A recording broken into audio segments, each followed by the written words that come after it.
Department. With the November 30th deadline looming, over 9,000 pupils have yet to be placed after the online application process for the 2020 academic year failed and frustrated many parents.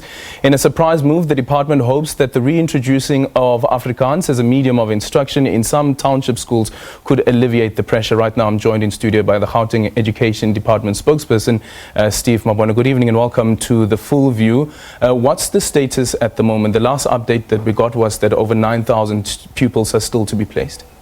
Indeed, we are monitoring the numbers very closely. Our officials are working tirelessly. They are knocking off very late. When we were checking on the numbers, we are under 9,000. So the priority is on our grade 1. That's where we are focusing now. But we are interacting with the parents and placing them, giving them alternative spaces.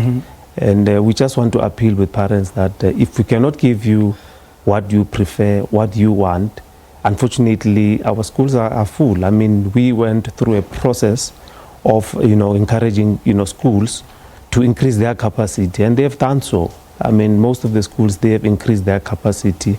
They have changed what we call probably gym, or storeroom to be converted into a classroom. So we want to appeal to parents that if we don't have a space at the school that you want, we'll give an alternative space. Is the problem that there are not enough schools, or is the problem that the system itself doesn't seem to be identifying exactly where a pupil should be going, where, for instance, a parent would say that I work around this area, so I feel that my child should be placed around a school around me? No, it's not a system challenge. We don't have a system challenge. We have a preference challenge. Where parents will want to prefer schools that they want. And I mean, we have improved, we have invested a lot on the township schools. If you can check our results, I mean, the metric will tell you that about 12 schools gave us 100% in the township. Majority of our schools in the township, they're giving us very good results. It's an indication that gone are the days where you will want to go to a former Model C and say there's performance there. Performance is everywhere. It's a matter of the commitment from our educators, our learners as well. If we work together, we've invested a lot on improving learners that are at schools, taking them through the process of training them, utilizing our subject advisors and some of the educators. So the quality is there everywhere. But it's an issue of parents' isn't preference. what the parents are actually doing a vote of no confidence actually in those township schools, and hence they still want the former Model C schools? No, there are a lot of parents that they've actually changed their minds. They have actually decided to send back their children from former Model Cs because of the economy of our country, because of those that would have said probably, I don't want my child to go to town anymore because there's exposure of so many things. I mean, there are parents that will take their children to a town school where you would not even have extramural activity. It's just a school that is in town. There's no enough space. So we'll be grading our schools so that they can advise parents to say, if a school is graded at a certain number, you understand that this is a good quality school, irrespective of where the school will be.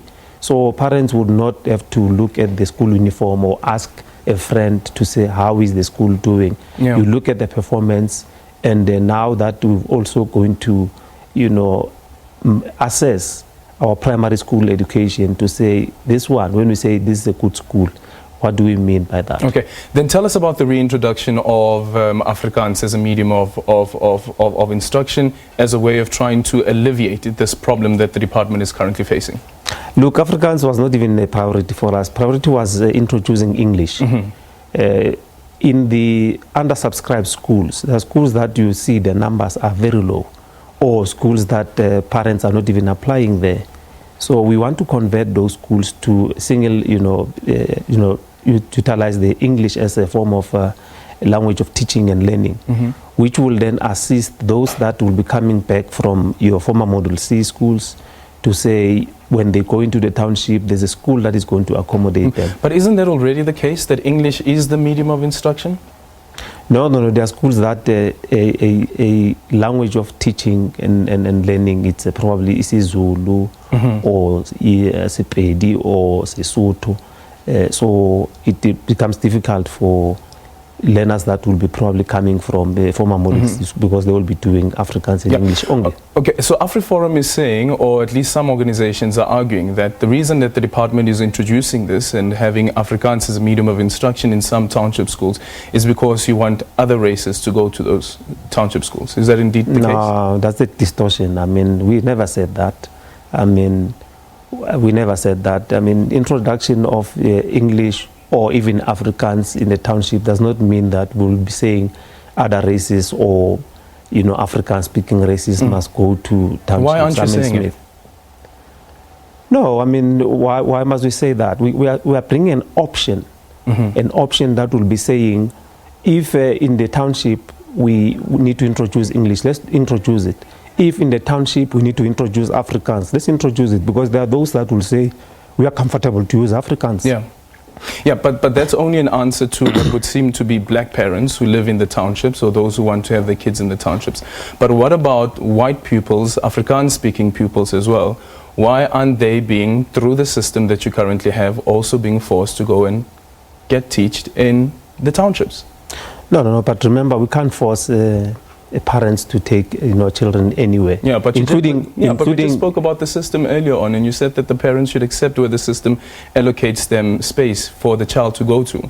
So can we say that even when it comes to white parents, that should be the same case? No, but if remember, the system says that this child should go to a township school, should go to Soweto, that parent should then accept that this is what the system has offered me. But remember, the priority, according to our admission regulations, we look at the closer to school. That's where we start. A parent must be very close to school or a child. We look if there's a sibling in that school. Thirdly, we move into those that work in and around those schools. And that's when the fourth one will be looking at within 30-kilometer radius. The fifth one will be beyond. So if a parent has applied in a school and an option is to say probably the closer to school and the siblings, they've, you know, filled up the school, then the alternative, you know, we look at the school that will be accommodating them, then we send them there. So if that school is in Soweto, that school is in Soweto, so the white parent must just be okay with that? No, we are not saying that, and we will not say that. What we are saying is that if there's an option for you to be placed as an alternative, that's what we'll be doing. If that school is in the township?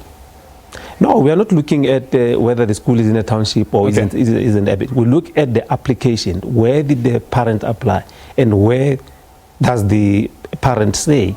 I mean, if you take the child very far from home, you compound a problem where the child would not be focusing. Probably they'll be waking up very early, going to access schools and all those. So we're trying to avoid by all means not to, you know, defocus the children, because they need to be focused, they need not to be tired, they need to be focused in the classroom. Okay, thank you so much, Steve Mabona, the spokesperson of the Gauteng Education Department. And as I indicated, that deadline is the 30th of this month, just 5 days to that deadline to place just under 9,000 pupils in various schools. So back to that story.